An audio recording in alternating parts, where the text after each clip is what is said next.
David Mejía es el invitado de hoy en el programa. David es licenciado en Filosofía por la UAM, en Literatura Comparada por la Universidad Complutense y doctorando en el Programa de Estudios Hispánicos de la Universidad de Columbia, Nueva York. David es profesor en la Universidad del Instituto de Empresa y columnista en el periódico El Español y en The Objective, y también escribe en la revista Letras Libres. Hoy conversamos sobre sándwiches ideológicos, sobre la izquierda ilustrada y la izquierda posmoderna, sobre emancipación y autorrealización, sobre miopías ciudadanas y sobre la relación entre Podemos y el PSOE. Y hacemos un recuento de aquellos que de verdad defienden la Constitución española. Si te gusta el programa, suscríbete en mi canal de YouTube, en tu aplicación de podcast o en mi página web pacobeltran.com. Con vosotros, David Mejía.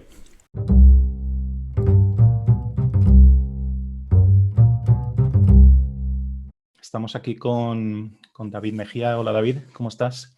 Hola Paco, encantado, muy bien de estar contigo. Bueno, pues para entrar en materia, te iba a plantear un escenario, a ver si estás de acuerdo. Dados los acontecimientos políticos de los últimos años, vamos a ponerlo así, ¿no? Parece que todos estamos metidos como una especie de sándwich ideológico, ¿no? Y entonces los polos, para mí, de ese sándwich o digamos, las rebanadas que nos contienen a todos, sería, por un lado, una izquierda posmoderna y sus aliados, digamos, socialdemócratas o más de socialistas, más tirando al centro, que cada vez yo creo que están más confundidos y van hacia ese polo. Y por otro lado tendríamos el otro lado, sería, digamos, ¿cómo llamarlo? Una resistencia o un contraataque cultural por parte de la derecha, ¿vale? Esto no es un juicio moral, ¿eh? Solo estoy tratando de trazar un pequeño mapa, ¿vale? De cómo, muy simple, de cómo nos situamos, ¿no? A mí me parece que tú estás, si leo entre líneas tus artículos, tus escritos, en una posición un poco distinta, ¿no? Y que tú reivindicas un poco una izquierda ilustrada, ¿no? Entonces, a mí esta posición me parece, quizá numéricamente parece minoritaria, pero me lo parece a mí, ¿no? Tienes ilustres compañeros, amigos comunes, como Félix Ovejero y otros, ¿no? En esta empresa. ¿Tú te reconoces en este lugar en el que te estoy colocando? Sí me reconozco en esa tradición de una izquierda ilustrada, absolutamente. No, me congratulo de ser tan clarividente con esto, ¿no? Que tus artículos sean tan claros en este sentido, ¿no? Me gustaría, no sé si reivindicar es la palabra, pero hablar un poco del fin de las ideologías, no el fin de la historia, que siempre traemos a colación estos días, sino no Fukuyama, sino Daniel Bell, ¿no? El anterior, ¿no? Cuando hablaba del fin de las ideologías en los 60, refiriéndose a los años 50, que había una especie de convergencia ahí, una especie de estado de bienestar. Él hablaba en un sentido norteamericano, pero yo creo que vale también para Europa, ¿no? Da la impresión de que la derecha es también de izquierdas un poco, ¿no? Cuando se dice que la socialdemocracia se ha extendido, ¿no? Incluso que los populistas de derecha, de alguna forma, por lo menos en Europa, yo diría que en todas partes, son también de izquierda en cierto sentido, ¿no? En aquello que se ha llamado la fórmula mágica, ¿no? Que sería ser muy conservadores en temas morales y en temas sociales, muy nativistas, etcétera, pero al mismo tiempo ser muy redistributivos, muy de izquierda en ese sentido. Claro, la redistribución para los nuestros, entre comillas, ¿no? O sea, no los extranjeros, sino los que tienen un estilo de vida que no es un estilo de vida tradicional, ¿no?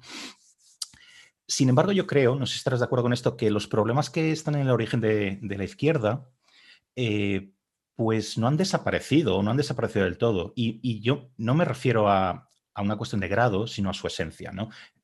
No vemos ya, afortunadamente, niños yendo a trabajar a las fábricas textiles de Manchester. Pero en esencia siguen existiendo, ¿no? Siguen estando ahí. Desigualdad de rentas que se perpetúa generacionalmente, también depende del país, hay países que lo hacen mucho mejor. A su vez ligada a una desigualdad de oportunidades, diferencias educativas, diferencias de poder. Aquí podríamos hablar mucho qué significa esto, ¿no? Entonces yo te pregunto, ¿cuál es el obstáculo aquí? Te doy varias opciones y tú puedes añadir más si quieres, si no estás de acuerdo con alguna de ellas. Por un lado, los ciudadanos no saben aprovechar las oportunidades que tienen. Por otro lado, o otra opción, las élites que debieran, por lo menos las que debieran estar preocupadas por este estado de cosas, ¿vale?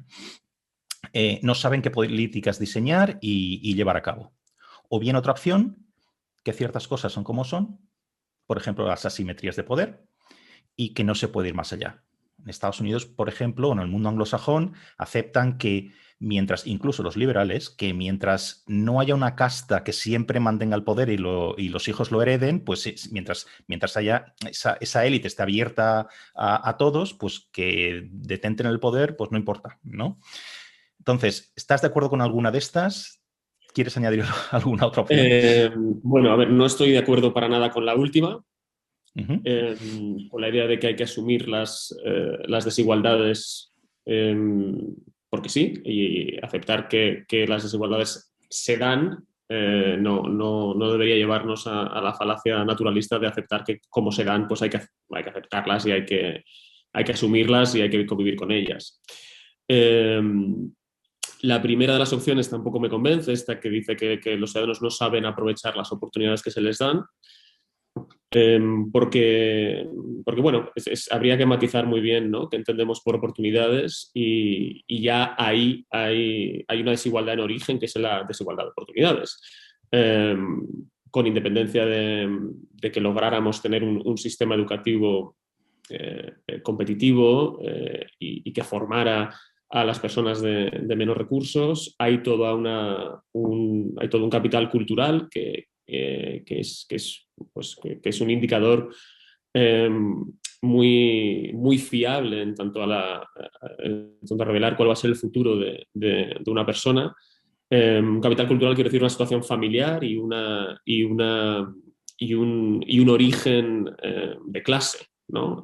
Y se predice mucho más el devenir de alguien fijándose en quiénes son sus padres que en, bueno, pues qué inteligente es o lo trabajador que es, ¿no? Entonces, ahí yo creo que hay una serie de variables que desde el poder público eh, tienen que intentar matizarse, ¿no? O por lo menos, evidentemente uno no quiere nunca que las soluciones sean peores o más tiránicas que los problemas iniciales, ¿no? Que es un poco, y luego a lo mejor lo tratamos, esta cuestión que está ahora tan de moda de hablar de la meritocracia y de si hay que confiar en la meritocracia, si no, si es un buen sistema, si no es un buen sistema. Pero bueno, yo me quedaría con la segunda de las opciones, y es que hay todavía un trabajo por hacer por parte de las élites para garantizar realmente una igualdad de oportunidades eh, y digamos, las diferencias que vienen provocadas, no solo esas diferencias me preocupan, pero sobre todo las diferencias que vienen provocadas por el azar. ¿Cuál crees que debería ser? Cuando me refería antes a las élites que debieran estar preocupadas, esa matización que hacía, no me refiero a que, ¿cómo decir? Si tú vas a las diferenciaciones clásicas entre conservadores, liberales, izquierda socialdemócrata, izquierda más radical, eh, no quiere decir que aquí solo, por ejemplo, los socialdemócratas o la izquierda más radical está comprometida con un cambio de cosas. Todos lo están en una cierta manera, ¿no? A lo que me refiero es que eh, la actitud sí, la actitud hacia los cambios sociales es muy distinta en cada una de estas familias políticas, si quieres, ¿no? Los conservadores siempre van a tender a asociar más un buen orden de cosas, un buen estado de cosas a una cierta jerarquía. Y entonces, eso no quiere decir que ellos no apoyen el estado de bienestar. Por supuesto que lo apoyan, de hecho, mucho más que, por ejemplo, liberales, así más radicales en sentido Sí, sí. libre cambio, ¿no? Pero simplemente su motivación es distinta, es mantener un cierto orden social, ¿no? Entonces, a lo que me refería es, aquí apuntaba a esas élites más bien socialdemócratas, quizá más de izquierda, incluso que son las que dicen, aquí hay una serie de problemas sociales y queremos cambiarlos, ¿no? A eso me refería. Entonces, en ese sentido, ¿cuál debería ser el programa de una izquierda moderna, una izquierda ilustrada hoy en día? ¿Te atreverías a dar algunas medidas? La izquierda, más allá de su vocación internacionalista, tiene que tener en cuenta que el sujeto agente es siempre un Estado-nación y que las políticas que pretende aplicar pues no puede llevarlas más allá de eso, ¿no? Es decir, un ejecutivo tiene competencias dentro de unos límites geográficos muy claros, ¿no? y su legislativo pues tiene jurisprudencia en esos mismos límites, etcétera, ¿no? Entonces, bueno, en España hay yo creo que varias tareas pendientes para la izquierda, ¿no? España tiene la anomalía, y este es un tema que sale siempre cuando hablamos de política española y fundamentalmente de la izquierda, tiene la anomalía de los nacionalismos.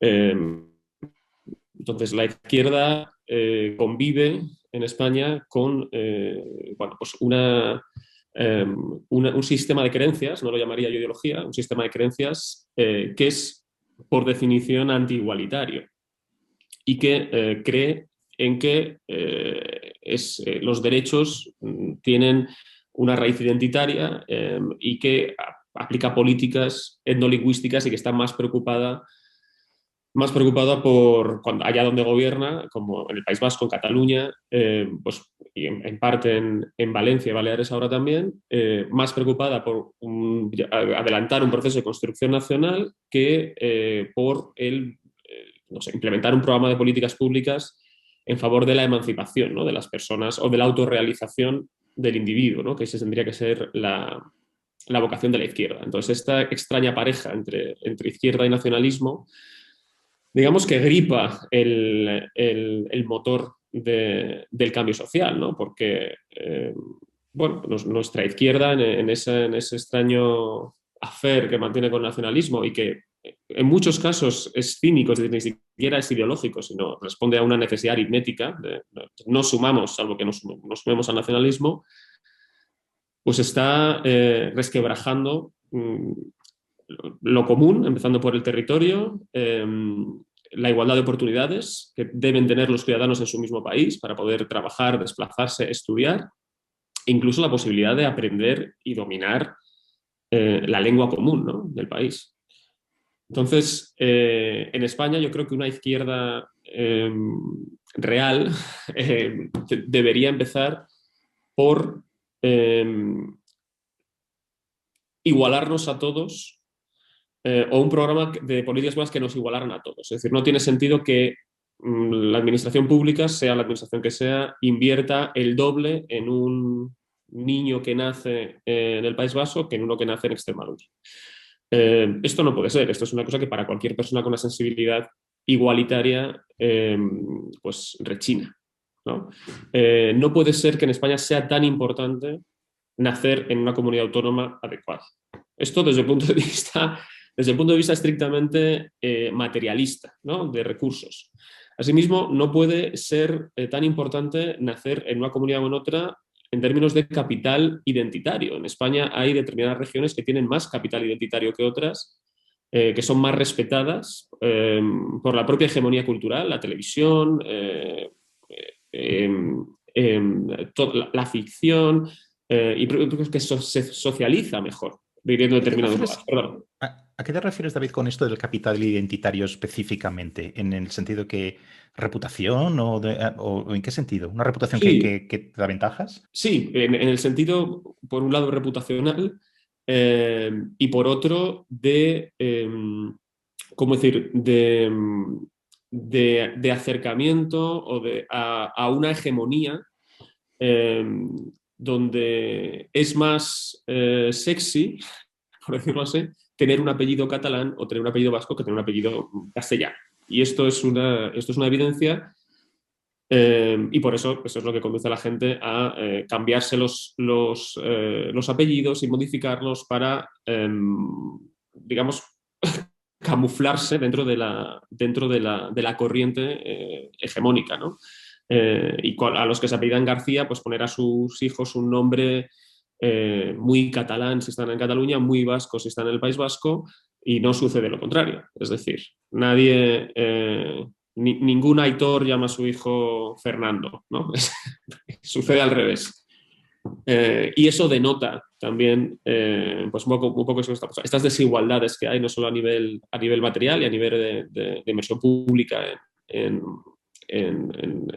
dotar de más recursos a quien más lo necesita, sino que hay una capa más que se añade en España al de las clases sociales, se añade el de las clases de identidad, ¿no? Ese es un poco el diagnóstico que yo hago sin tampoco haber estudiado bueno, estadísticas muy concretas sobre el tema, pero bueno, sí con un poco de labor observacional, por decirlo así.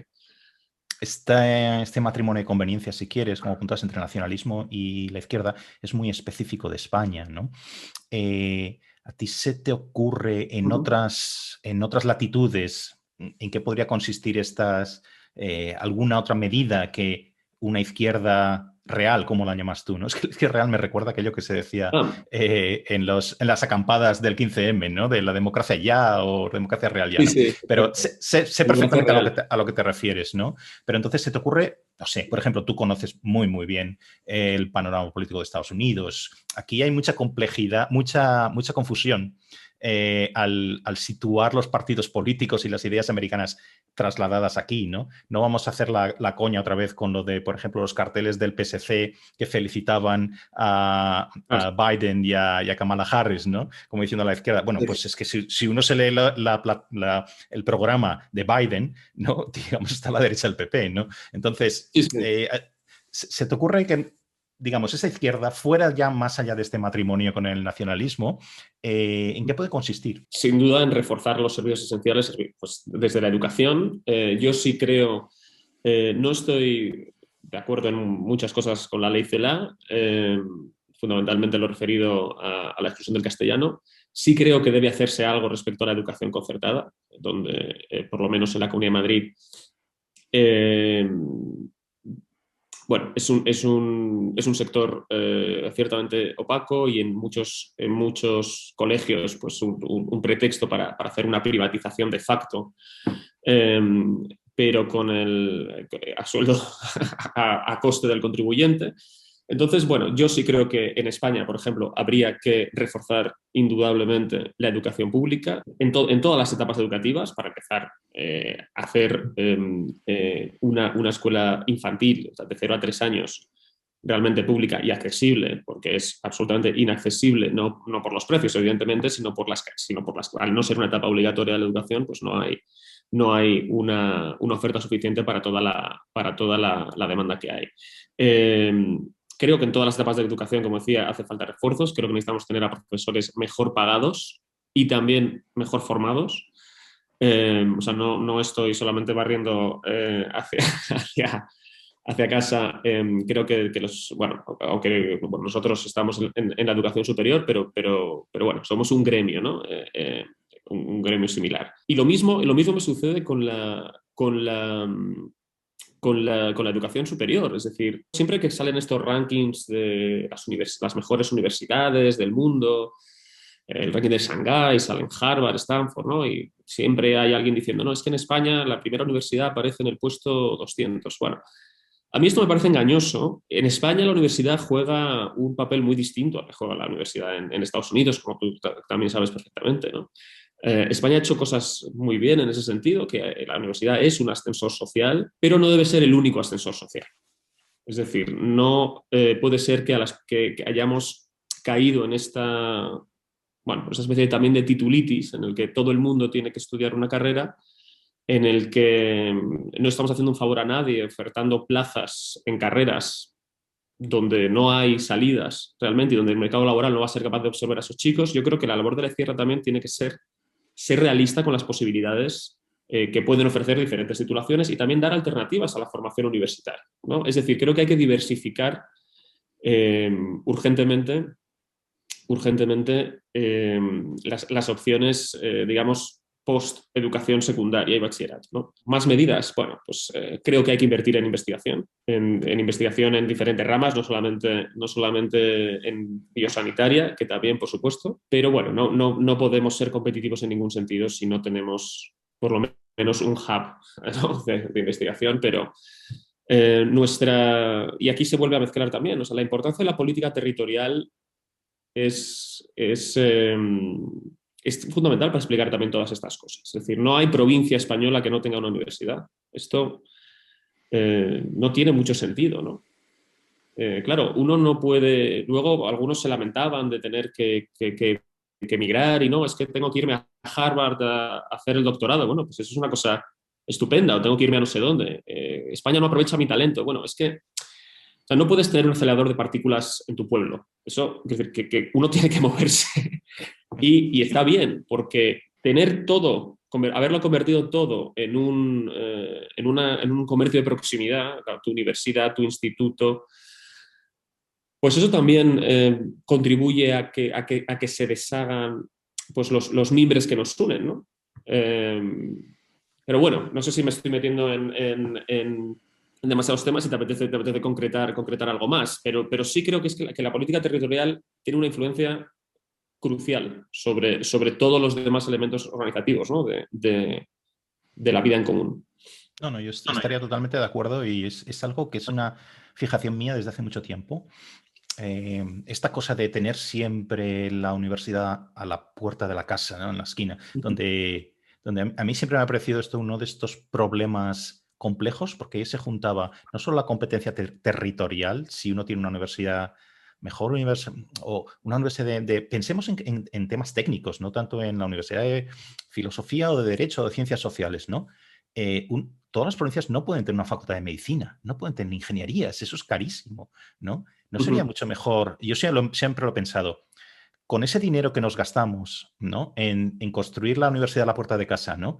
Tener varios centros de referencia y tener una política de becas digna de tal nombre, de tal manera que la gente viaje. Dentro de España, sí que no hace falta que se vayan a Harvard, ¿no? Pero, oye, que si donde está la mejor arquitectura es, yo qué sé, en Cádiz o en Santiago de Compostela, que el hecho de que yo pueda competir no dependa de la renta que tenga mi familia, ¿no? O sea, que hay una verdadera política de becas para uno y entonces vete y compite, pero compite, ahí estamos hablando de igualdad de oportunidades, ¿no?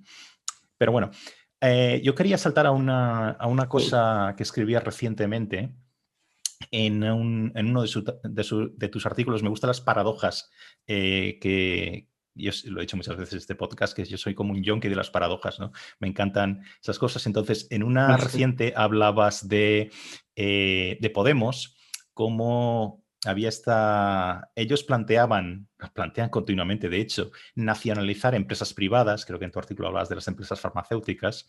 Sin embargo, al mismo tiempo lo que querían era privatizar la soberanía política, ¿no? Y a mí me gusta hasta cómo lo contrapones ambas cosas, ¿no?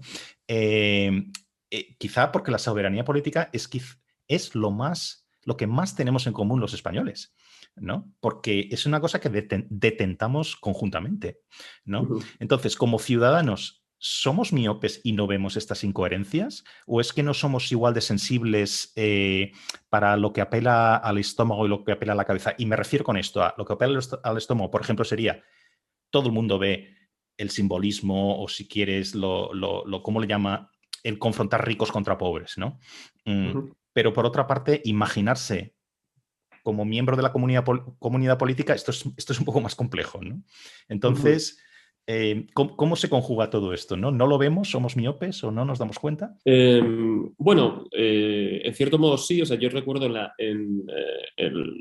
hacia otoño de 2017 había muchas personas que relativizaban lo que pasó, ¿no? Porque no somos muy sensibles a los, ¿cómo llamarlos? A los delitos jurídicos, a los delitos políticos, ¿no? Por la misma razón por la que a uno no le mueve los adentros un discurso en el que se hable de la seguridad social y de la declaración de la renta, ¿no? Que eso sea mucho más importante que tantas otras cosas que sí que movilizan el espíritu, ¿no? Por decirlo de alguna forma. Los mensajes se han banalizado tanto y es todo, y es la propia pobreza retórica. Yo es que creo que no son ni conscientes ni quienes lo dicen, estas contradicciones, ¿no? O sea, Pablo Iglesias te está diciendo un día que España es un país plurinacional y el día siguiente quiere nacionalizar algo, pero no se entiende muy bien desde cuál de las naciones quiere nacionalizarlo, ¿no? Eso nunca lo especifica. Nunca se sabe bien cuál es la titularidad cuál sería la titularidad de esa empresa, ¿no? Que yo empezaba un poco con este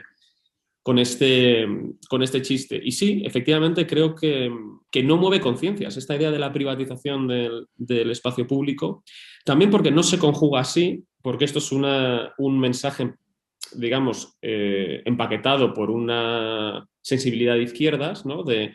No puede llevarse una parte lo que es de todos, que claro, yo creo que es que la derecha no está familiarizada con esa terminología y la izquierda es cómplice de que esto esté pasando. Entonces yo creo que por eso también el mensaje se queda sin transmitir. El propio Estado de las Autonomías y el localismo, ¿no?, que define también la vida política en España, pues también ha hecho que no sintamos como nuestro lo que no disfrutamos, por decirlo así, ¿no? Y que nos sintamos extranjeros en buena parte de nuestro país. Y la gente yo, mi experiencia discutiendo esto con amigos, pues afines a Podemos, o incluso ahora también afines, de gente que también es afín al PSOE, no se le da tanta importancia a la cuestión de la soberanía. La soberanía, como decir, es como lo de imprimir dinero, parece que no pasa nada, ¿no? Entonces parece que se puede ir perdiendo poco a poco,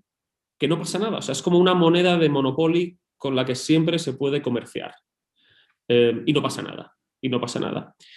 Pero bueno, evidentemente sí que pasa, como estamos viendo, bueno, esas posibilidades que tenemos muchos de movernos libremente por nuestro país y de poder realizarnos, ¿no?, allá donde queramos, pues son cada vez más escasas. Yo escribía en otro sitio otra de estas paradojas, la paradoja de la democracia española es que cuando más madura, más soberanía perdemos, ¿no?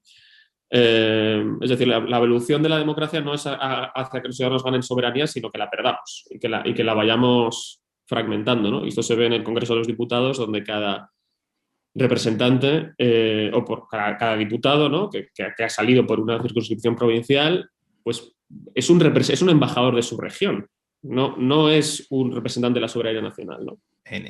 Respecto a esto que estás diciendo concretamente, yo siempre he pensado que en lugar del iPad y no sé qué, que parece que cada miembro del Congreso recibe al llegar allí a su escaño, deberían también adjuntarles, aunque fuera en el propio iPad, así en un ebook o algo, las obras completas de Edmund Burke, por ejemplo, ¿no? Donde está hablando allí Sí, sí, exacto. de que tú eres el representante. Una vez llegas allí, sí te han elegido en el distrito, circunscripción, la que sea, pero una vez llegas, eres Sí, el sí. representante de la nación completa. Esto parece que No es se el representante pierde de Bristol, totalmente. ¿no? Sí, como dice. Hay otra, no paradoja esto, ¿no? Pero sí, no sé si incoherencia, no sé cómo llamarlo, ¿no? Que es la defensa de lo público, todo entre comillas, la defensa de lo público por parte de la izquierda. Es algo que en el discurso está completamente, lo oyes casi todos los días. Y aquí no solo está Podemos, ¿eh? También está el PSOE. La incoherencia aquí sería, más que paradoja, lo estaba pensando el otro día a raíz de lo de la mujer esta que tiene cargo de funcionario A, que en realidad estaba cuidando a la niña de la ministra de Igualdad, etcétera, ¿no? Caso de la niñera. Bien. Pensaba, mucho defensa de lo público, pero hay muchos partidos, incluyendo todos los de la izquierda, que nunca aceptarían como asesores y como asistentes a funcionarios públicos que están perfectamente capacitados para ejercer esa función, ¿no? Entonces, da la impresión, como ciudadano, que lo público al final es un pesebre, es un sitio allí donde vas a exprimir como si fueran unas ubres de una vaca el presupuesto, ¿no? Y entonces lo que te planteo aquí es, no hay cosa que soliviante más a los españoles que les toquen el bolsillo. Entonces, ¿cómo pueden estar ciertos partidos que llevan haciendo esto de sacarle al presupuesto todo lo que pueden, ¿no? Ordeñar todo lo que pueden durante mucho tiempo? El caso este de la niñera es el último, pero es que ya se lleva mucho tiempo así, ¿no? ¿Cómo pueden seguir recibiendo votos? O sea, como ya no es que bajen en las encuestas o no bajen o lo que sea, sino cómo puedes recibir algún voto, ¿no? Yo avanzo una hipótesis, pero que esta es muy mía, ya la he sacado en algún otro programa, y es que el nivel de polarización, el nivel de odio que hay en España, yo creo que está en cotas muy, muy, muy elevadas que no se había visto hace mucho tiempo. Y se trasluce o se traduce, perdón, en sí, sé que estos roban, sé que estos abusan, sé que estos son unos malos gestores, pero prefiero los míos que los de enfrente tengan el poder, ¿no? Bueno, estoy bastante de acuerdo. El grado de tribalización de la política es muy llamativo. Evidentemente, siempre ha habido tribus y en España es muy, muy pequeño el porcentaje de personas que cambia su voto, ¿no?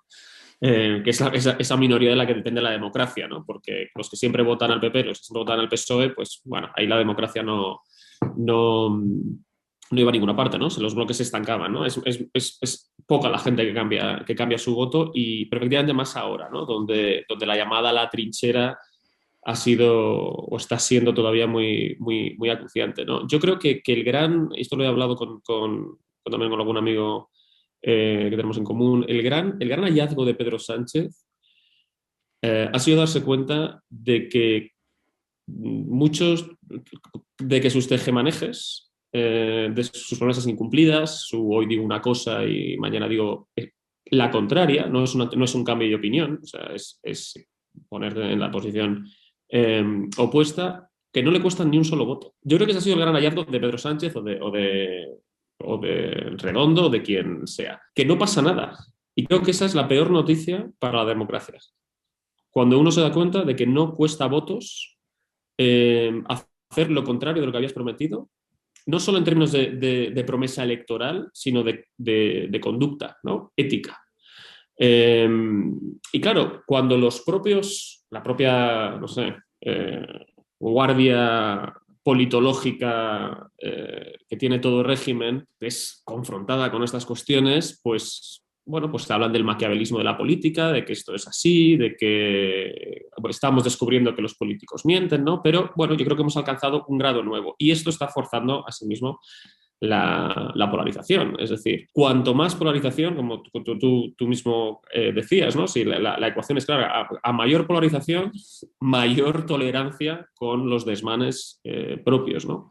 Y bueno, ese hallazgo ha sido fatal porque tenemos a una fiscal general del Estado que viene del ministerio, donde ya hay propuestas que probablemente no se lleven a cabo y acabe pactando el PP con el PSOE después de las elecciones catalanas para renovar el Poder Judicial, el Consejo General del Poder Judicial, pero ya había movimientos para reducir la mayoría necesaria para nombrar a los vocales. Bueno, pues una serie de cosas que nos hubieran parecido intolerables, a algunos nos lo sigue pareciendo, y que se están tolerando. O que determinados ministros pues descubran que tienen una cuenta en no sé qué paraíso tal, o que compraron su casa a nombre de una empresa, bueno, cosas que por los que unos hubieran exigido una dimisión y ahora no pasa nada, ¿no? Bueno, el caso más reciente de Pablo Iglesias hablando de la escasa calidad democrática de España o de tantos otros. Es que problema es ponerse a contar, ¿no? Esto lo explicaba bien John Oliver respecto a Trump. Decía, ¿no? Uno nota cuando pisa un clavo, pero cuando es una manta de clavos, pues uno casi puede caminar por encima de ellos, ¿no? Y no nota ninguna. Pues esto con las mentiras de Trump pasa como con las salidas de tono o los derrapes del gobierno, donde ya hay tantas cosas, ha habido tantas y más durante la gestión de la pandemia, tantas mentiras, tanta falsedad que no se puede hacer nada.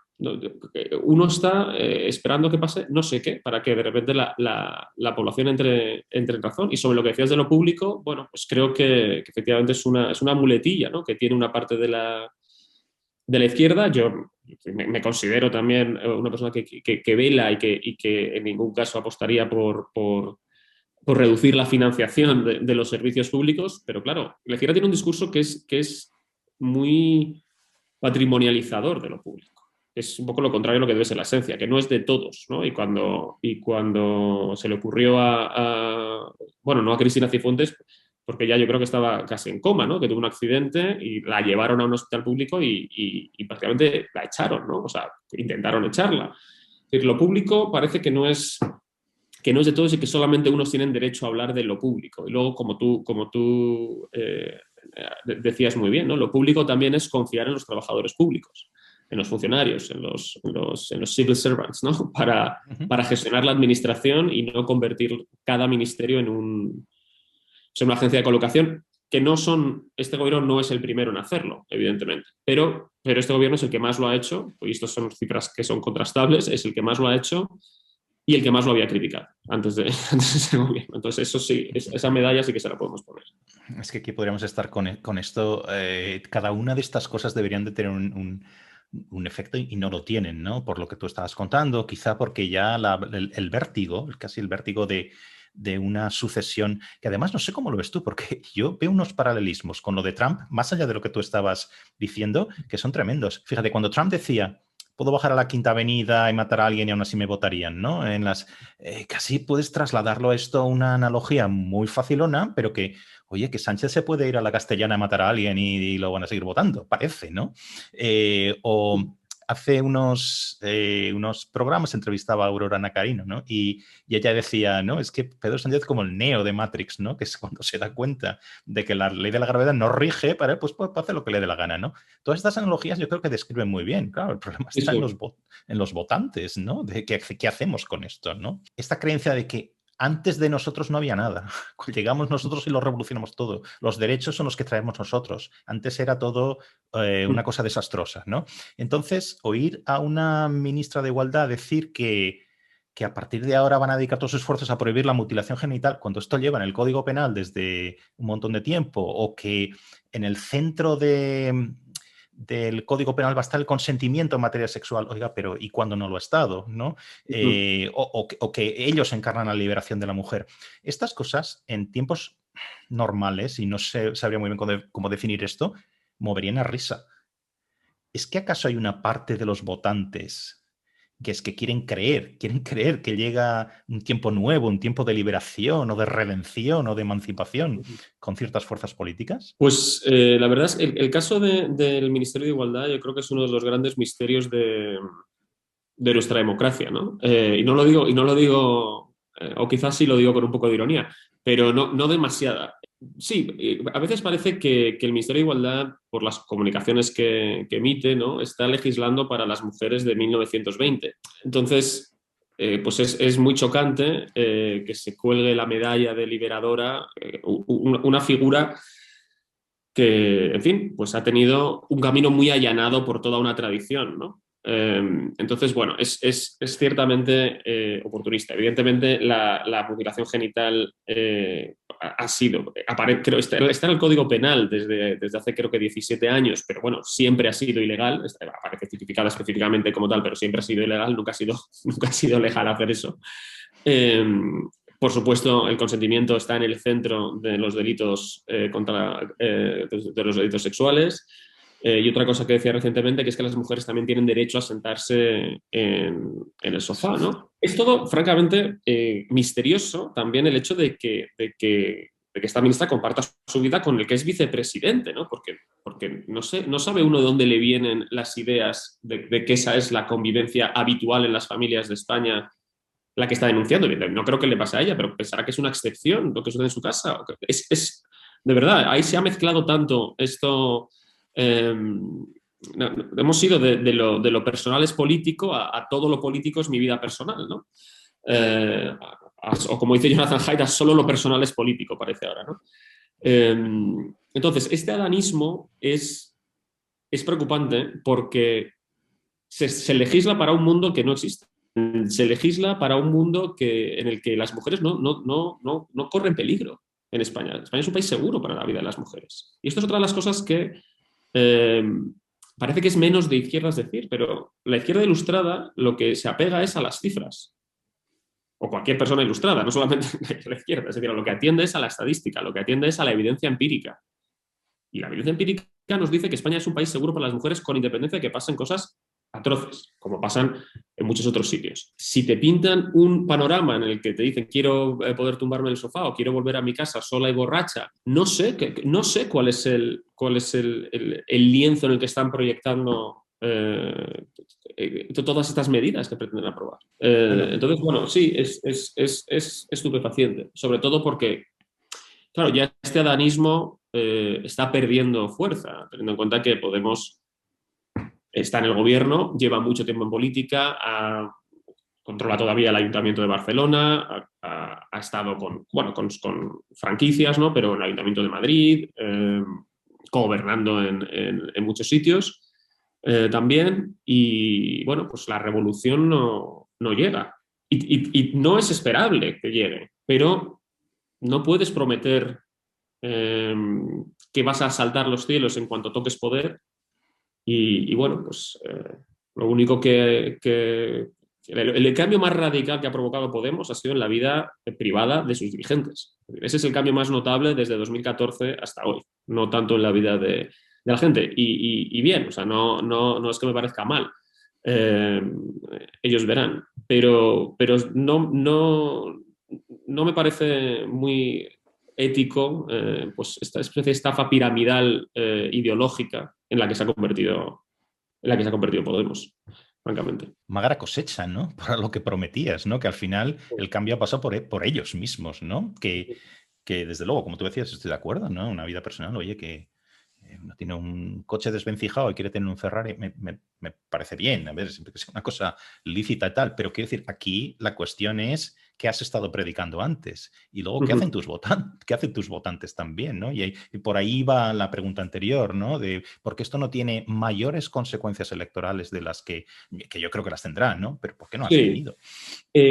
claro, a Podemos sí le está costando y le va a costar. Y yo creo que en Cataluña van a tener unos resultados duros, duros. Esto es, yo no me gusta mucho hacer vaticinios electorales porque me suelo equivocar, pero, pero bueno, ya vimos lo que pasó en Galicia, lo que ha pasado en el País Vasco. No pinta bien para Podemos. Pero lo que no le cuesta votos nunca es al bloque, ¿no? O sea, esta polarización lo que ha generado es un bloque muy claro, casi dos contrapoderes enfrentados, ¿no? Dos bloques claros. Y esos votos pues hacen ese viaje, es decir, será gente que votará al PSOE, votará tal. Entonces, digamos que la estructura de poder no se resiente con independencia de que Podemos pierda votos que los pierde. Eso es evidente, ¿no? Bueno, que Podemos, claro, tiene esta relación tan conflictiva con su líder, ¿no? Porque su líder encarna el partido y ha sido el gancho del partido y en eso hay que reconocerle gran mérito, ¿no? A Iglesias, que levantó un partido, lo puso con 70 diputados, pero claro, del que nadie sabe si existe Podemos más allá de Pablo Iglesias, ¿no? Entonces, bueno, yo creo que tiene también ese conflicto que resolver. Precisamente hoy sale, a raíz de lo que estabas diciendo, lo del bloque, ¿no? Ujú. Hoy creo que hay una carta pidiendo un manifiesto, pidiendo la dimisión de Iglesias por sus Sí. declaraciones sobre la calidad de democracia en España, etcétera, ¿no? ¿No estamos un poco mirando el dedo en lugar de la luna al revés? Y el dedo sería Iglesias y la luna, evidentemente, quien lo aceptó como socio de gobierno teniendo otras opciones, ¿no? Ujú. Entonces, yo pienso que quizá también un poco en el contexto de esto que estoy diciendo del trasvase intrabloque, ¿no? de votos, Ujú. que Podemos no sería más que un partido ruidoso y molestillo, pero marginal. A ver, marginal. Quizá a lo que está destinado Podemos es a ocupar el lugar que ocupó Izquierda Unida en su día. Sí, y ese sería quizá el destino, o el destino más rápido, si el PSOE no lo hubiera elegido como socio. Pero es que tampoco yo veo en el PSOE un rasgarse vestiduras o lo que sea. Es lo que en otro lado yo he llamado las escasas lágrimas que son de cocodrilo, ¿no? Ujú. Porque lo que estamos escuchando estos días es tremendo. Es decir, no es Sí. por hacer más leña, pero es absolutamente increíble que un vicepresidente de un gobierno cuestione la calidad democrática. Es que hay que irse a populistas tipo Trump o algo así para escuchar algo parecido Ujú. de un cargo a ese nivel criticando el propio sistema en el que ha sido elegido, ¿no? Sí, Entonces, sí. no deberíamos mirar un poquito más, bueno, ¿y el PSOE qué? ¿No? Sí, totalmente. Hoy escribía Jorge San Miguel en Twitter, decía, bueno, echar a Iglesias, ¿por qué? Si Iglesias en el fondo es el que está cumpliendo con lo que prometió, ¿no? Iglesias es verdad que no sorprende a nadie, él ha seguido fiel a su estilo, el poder parecía que iba a cambiarlo y que en el momento que tocaran moquetas se iban a decentar y evidentemente no ha sido así, es decir, eh, Iglesias no ha engañado a nadie con sus pretensiones, lo que piensa de nuestro sistema constitucional y de lo que pretende hacer con él. Eso yo creo que no ha cambiado desde 2014, ¿no? Sí, evidentemente hay que mirar más allá. Es decir, la persona que lo tolera es el presidente del gobierno, que no solamente lo tolera, sino que además no se le pasa por la cabeza hacer la más mínima censura. eh, y que tiene una tolerancia con Podemos y con el nacionalismo, no solamente con Podemos por gobernar con ellos, que no tiene con partidos constitucionalistas que pueden criticarlo. Es decir, lo que ha hecho Pablo Iglesias es infinitamente más grave que lo que se supone que hizo Casado en Europa, que tanta crítica, ¿no? Y tantas acusaciones de antipatriotismo le costó, ¿no? Y además lo han justificado, la portavoz María Jesús Montero lo ha justificado diciendo que, bueno, que hay que marcarlo dentro de una campaña electoral, ¿no? O sea, que sí, que está denigrando la democracia española, pero que lo está haciendo solo por ganar unos votos en Cataluña, ¿no? Bueno, sí, es decir, tenemos a un vicepresidente que está rebasando todos los límites y a una persona por encima de él que se lo tolera. Y las lágrimas de cocodrilo de siempre, las que antes eran de los varones del PSOE, de no, los varones van a dar un golpe en la mesa y va a pasar algo que nunca terminó de pasar, pues ahora son los sensatos del gobierno, están hartos. Bueno, pues... Has hablado de constitucionalismo y estamos hablando del PSOE. Y a mí no me gustan las afirmaciones gruesas ni demagógicas por una razón, y es porque siempre pienso que los problemas complejos siempre tienen motivos complejos o hay factores complejos y soluciones todavía más complejas, ¿no? Pero te lanzo una pregunta muy, muy directa, si quieres, ¿no? Que ¿es el PSOE todavía un partido constitucionalista? Y a lo que me refiero con esto no es tampoco, de nuevo, un juicio moral, sino viendo un poco lo que pasa, ¿no? El PSC, por un lado, siempre que puede, se alía con partidos que son secesionistas, que votan en contra, que votan a favor de declarar persona non grata al rey o a políticos o lo que sea. Solo hay que ver lo que está pasando a un nivel municipal, ¿no? O bien se alía en otros lugares con los amigos de los terroristas, vamos a llamarlo así, o con populistas antiliberales, Cataluña, País Vasco, Navarra, Valencia, Baleares, no cabríamos nunca, ¿no? Entonces, ¿hasta qué punto podemos todavía jugar con o plantearnos un panorama en el que el PSOE está en ese campo claramente? Bueno, el PSC claramente no está en ese campo, diría yo. Evidentemente tenemos que ver qué definimos o cómo definimos constitucionalista, ¿no? O sea,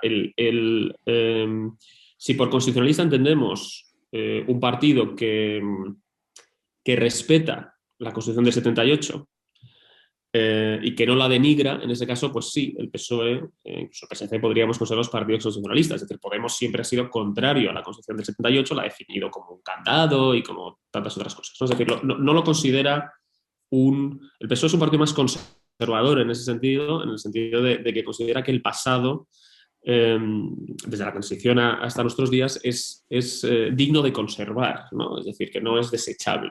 Pues, si hablamos de lo que es del respeto a la Constitución y al sistema que brotó, ¿no? del 78, bueno, ahí podríamos considerarlo constitucional. Ahora bien, respecto al espíritu constitucional, ahí es evidente que el PSOE está trabajando contra ese espíritu constitucional. No ha propuesto incumplir la Constitución, como tantos otros partidos. Evidentemente no le inquieta ni jurar la Constitución y jurar lealtad a la Constitución, y no mete coletillas absurdas como para cambiarla y para no sé qué, no sé cuánto. O sea, nominalmente sí hay un respeto a la Constitución. Es decir, yo no diría el PSOE es un partido no constitucionalista, no diría, o como Podemos y los nacionalistas, que son partidos anticonstitucionalistas. Pero el PSOE yo creo que hay que observarlo como una... El PSOE, con Pedro Sánchez todo se ha acelerado mucho, pero el problema del PSOE, concretamente del PSC, es los cambios mínimos que ha ido tolerando y que ha ido favoreciendo un cambio a mayor escala, ¿no? Es decir, el nacionalismo sabemos que quiere la independencia mañana. Y quizás mejor para el constitucionalismo casi que gane el nacionalismo las elecciones y que intenten por las bravas otra vez la independencia, porque eso lo puede parar el Poder Judicial, que una alternativa de independencia a cámara lenta, que es a lo que va un pacto con los comunes, con el PSC, y con RC, ¿no? Es decir, a ir modificando las reglas del juego poco a poco, sin incumplir la Constitución, hasta que llegue un punto que o bien estemos todos ya abocados o nos hayan inoculado tanto la idea del referéndum, bueno, pues que no quede más remedio que ceder esa soberanía, ¿no? a Cataluña, o que nunca se produzca la independencia de facto pero sean independientes para todo lo que importa. Es decir, que sigan siendo España para tratar con la OCDE, para tratar con el Banco Mundial, para estar en la Unión Europea, para estar en los tratados, pero que hayan conseguido culminar el proceso ya avanzado de la homogeneización etnolingüística, el cerrar las puertas y los accesos profesionales a todo el que venga de fuera y todo eso. Y eso yo no creo que sea una situación buena para España tampoco, incluso puede ser peor que la propia independencia, porque es decir, es la independencia sin dolor, la independencia indolora, y eso sí veo al PSOE capaz de avanzar en esa dirección, pero con pasos tan lentos, ¿no? Es decir, es como una especie podemos hablar del PSOE por no rehuir la pregunta, podemos hablar del PSOE como un partido constitucionalista. Digamos que yo en este momento diría que no es un partido que está defendiendo la Constitución no solo en su contenido, sino en su espíritu. Y está favoreciendo una disgregación territorial y emocional que tiene difícil arreglo. Fíjate lo que tú estás diciendo, alguien lo llamó hace poco, ¿no? Si no por parte de los secesionistas, ¿no? Si no podemos salirnos de España, que salga España de Cataluña, ¿no? Que parece que esto resume mucho, ¿no? Lo que estabas diciendo, ¿no? Sí, Tener sí. todas las dos ventajas, ¿no? Lo que los ingleses en anglosajones llaman have the cake and eat it, ¿no? O sea, la tarta, pero te la comes al mismo tiempo, ¿no? No pagas ningún coste porque sigues dentro de una estructura política que está en la Unión Europea, que está en todas las que es reconocida internacionalmente, etcétera, etcétera. Pero ya qué poco hay de lo que es ser español, o qué poco quedaría en ese plan, digamos, Sí, de lo sí. que es ser español, ¿no? En Cataluña, ¿no? Y aparte que está anunciado. Quiero decir, es que esto es lo que te dicen los de Esquerra Republicana a diario, casi, ¿no? Que Sí, este es el sí. plan. No, vayamos a convencer. No, es que no podemos tener digamos, separarnos con solo uno, la mitad más uno, ¿no? Tenemos que lograr esa hegemonía o lo que sea, una mayoría. Y Z te dice, cuando decía lo mismo, ¿no? Hombre, si el día de mañana hay un 65% de personas que quieren en Cataluña separarse, habrá que facilitar de alguna manera la democracia, tendrá que facilitarlo. Es que está ahí. No podremos decir eso que se suele decir estos días, tanto que se repite la coletilla de es que no sabíamos qué iba a pasar, ¿no? No sabíamos qué podía pasar. Sí, sí, No. exacto. Sí, esto está anunciado y además los paños calientes solo los pone el constitucionalismo, es decir, estas apelaciones a la seducción y al diálogo y tal. El otro día Roger Torres decía que hay que arrastrar al referéndum. Bueno, el verbo arrastrar, es decir, es muy contrario a cualquier, a cualquier verbo, no sé, que inspire o evoque diálogo, fraternidad, seducción, ¿no? Entonces, bueno, ya ha sucedido, es decir, lo que no podemos es comportarnos como si 2017 no hubiera sucedido. Entonces, no es ya que lo anuncien, es que incluso cuando lo anunciaban había quienes decían, no, se echarán para atrás en el último momento, no se atreverán, no se atreverán. Bueno, pues ha sucedido y a pesar de ello se sigue posando, digamos, con un gesto de ingenuidad, ¿no? en la foto. Oye, otra cosa. Escribías hace muy poco también sobre los populistas de centro. Y te iba a preguntar, ¿qué narices son los populistas de centro? Y la pregunta no va con retranca ni con ironía. Literalmente es que es uno de estos trends, ¿no?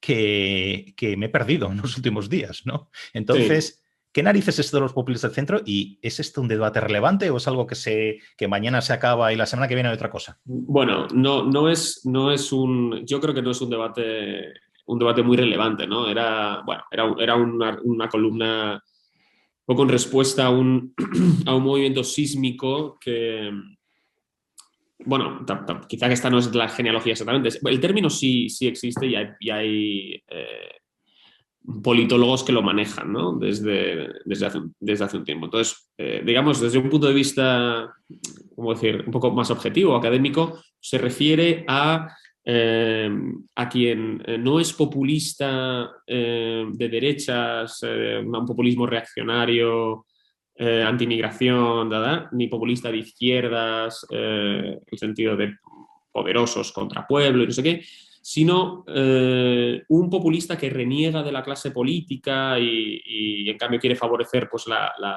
un fetichismo de centro, sería más que un populismo, ¿no?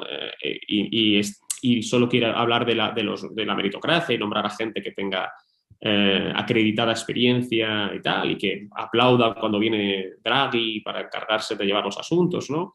Una especie no sé, de filio tecnócratas. Esto es lo que yo entendí con lo poco que leí, que me pareció bastante poco convincente, ¿no? Francamente.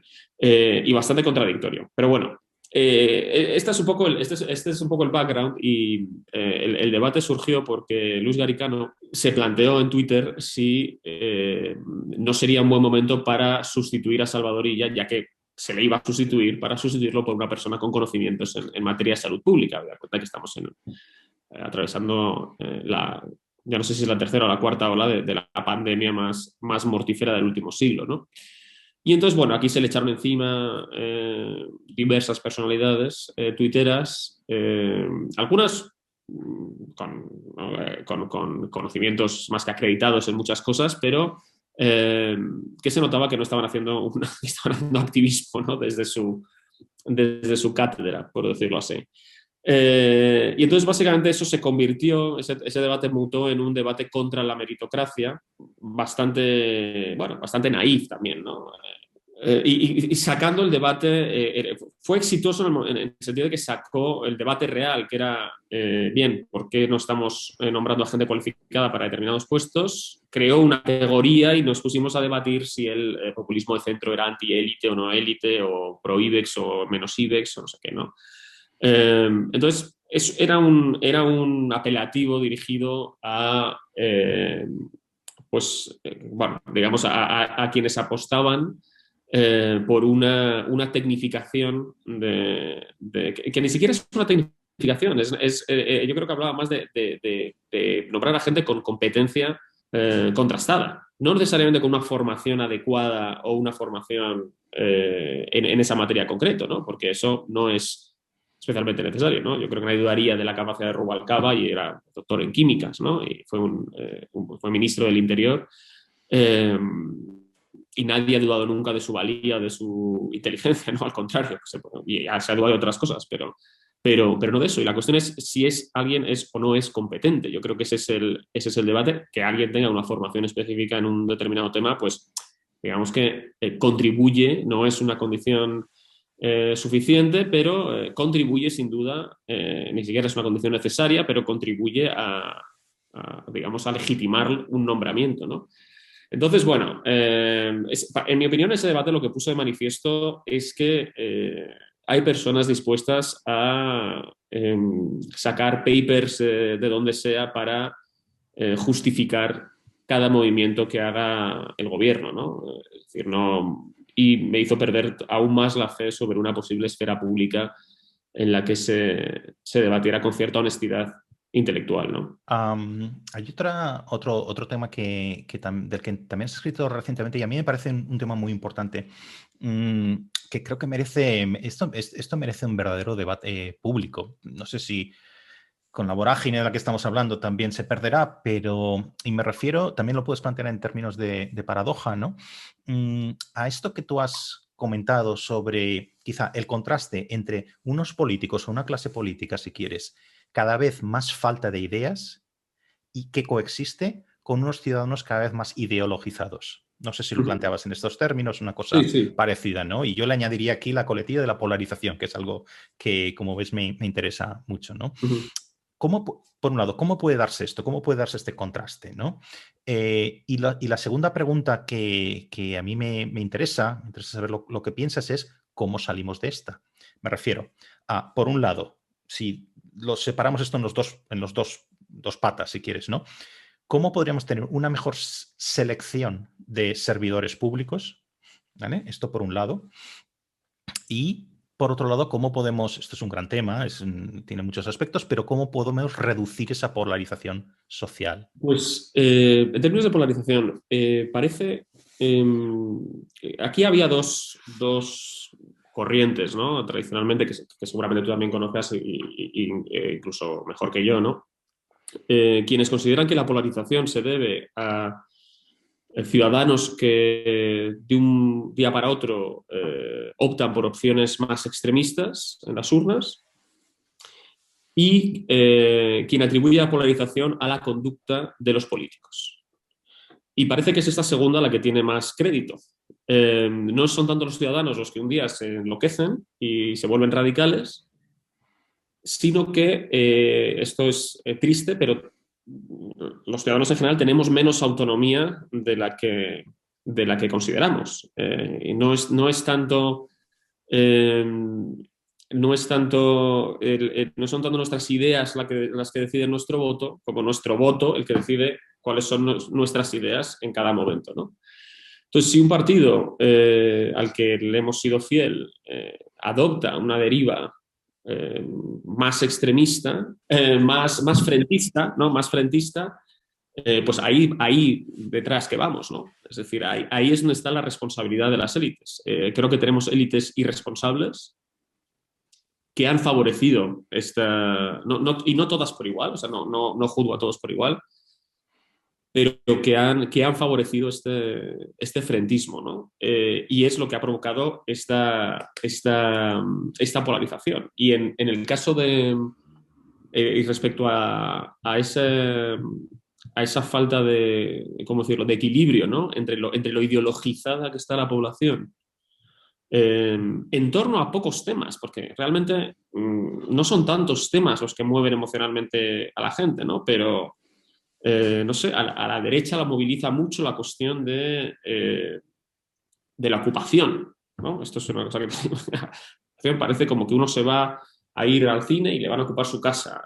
También pues, la inmigración también es algo que inquieta menos, pero bueno, Vox está intentando meter este tema en el debate público, vamos, de manera descarada, ¿no? Y la izquierda ha entrado en su propia guerra cultural y está jugando esas cartas, ¿no? Que sabe que apelan a la gente de una manera muy, muy, muy, muy visceral. Entonces, yo creo que es que las teclas emocionales de las personas, los ciudadanos, son sencillas y son pocas. O sea, basta que un político esté dispuesto a polarizar su país y a enfrentar a sus conciudadanos con la finalidad de perpetuarse en el poder. Basta esa voluntad para que suceda, ¿no? No es... Y cómo mejorar nuestras élites.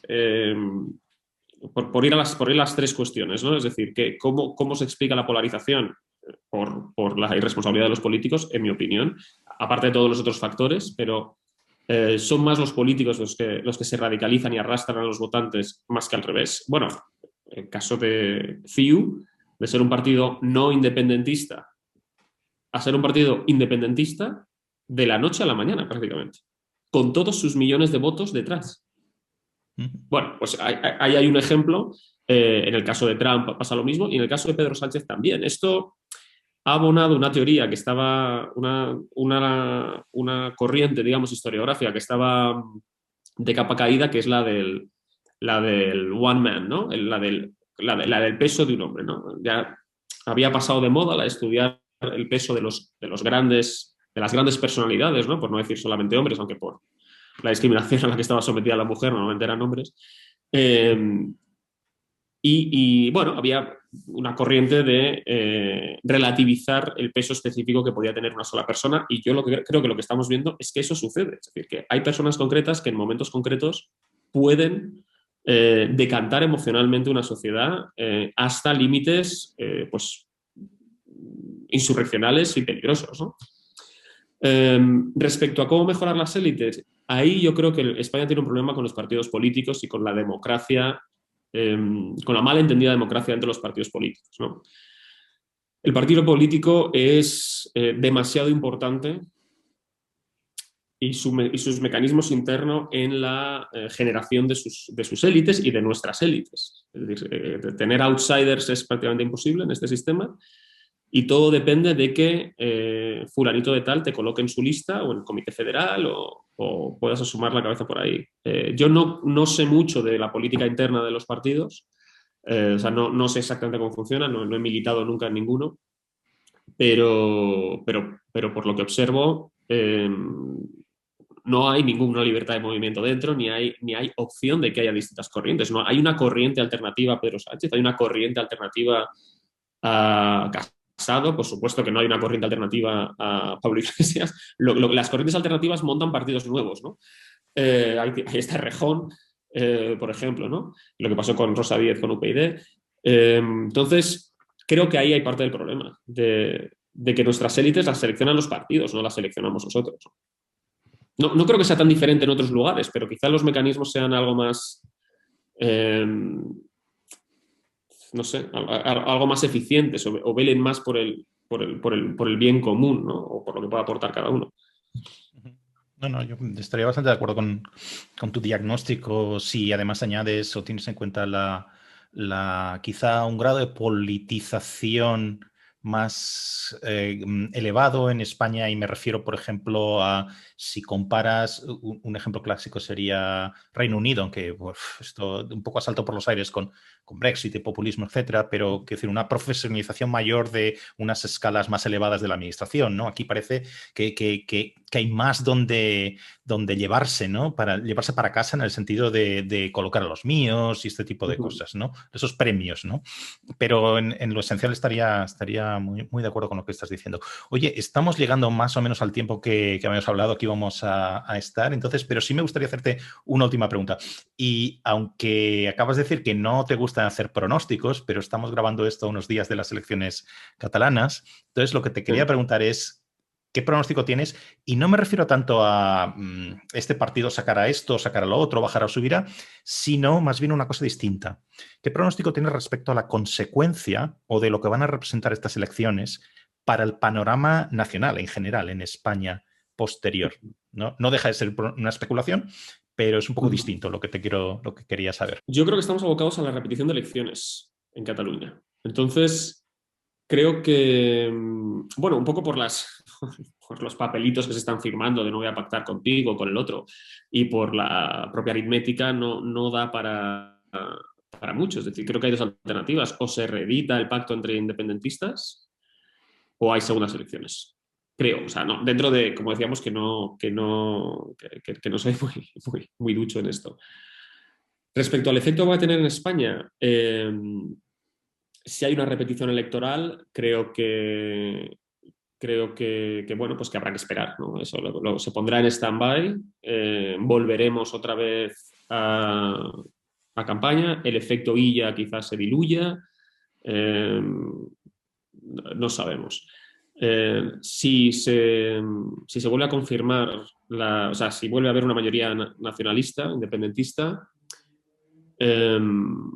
pues se seguirán dando pasos a cámara lenta como hemos estado haciendo. Es decir, se reconvocará la mesa de diálogo, porque bueno, Pedro Sánchez necesita, no solamente necesita los votos de RC para sacar adelante cualquier cosa, sino que sus compañeros de gobierno, de coalición, son partidarios a esa mesa de diálogo, son partidarios a la convocatoria de un referéndum. Es decir, la mitad del gobierno está en las tesis del nacionalismo.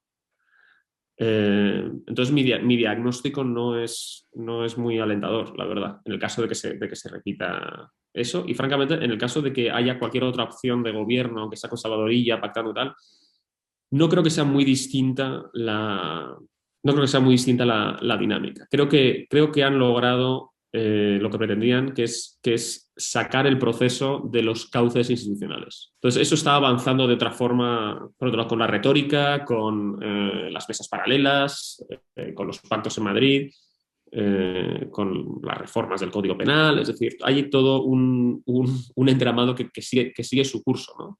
Más allá de que vayan a cambiar la estrategia, porque la confrontación como hemos visto con el Poder Judicial, pues no les ha salido a cuenta. Quiero robar más tiempo. No, te agradezco mucho el tiempo que hemos estado charlando y bueno, hay un tema que no hemos tocado, toda la cuestión de la justicia social, woke, todo eso, que yo quiero que hablemos en algún momento de esto. Claro. Y quiero saber, además, con tu experiencia vital, digamos, en Estados Unidos, en los campus americanos y bueno, creo que compartimos un poquito estas cosas, ¿no? Así que te emplazo a que busquemos otro hueco en algún momento para hablar de todas estas cosas, ¿vale? Encantado. Muy bien. Pues muchísimas gracias, David. Muchas gracias. Hablaremos.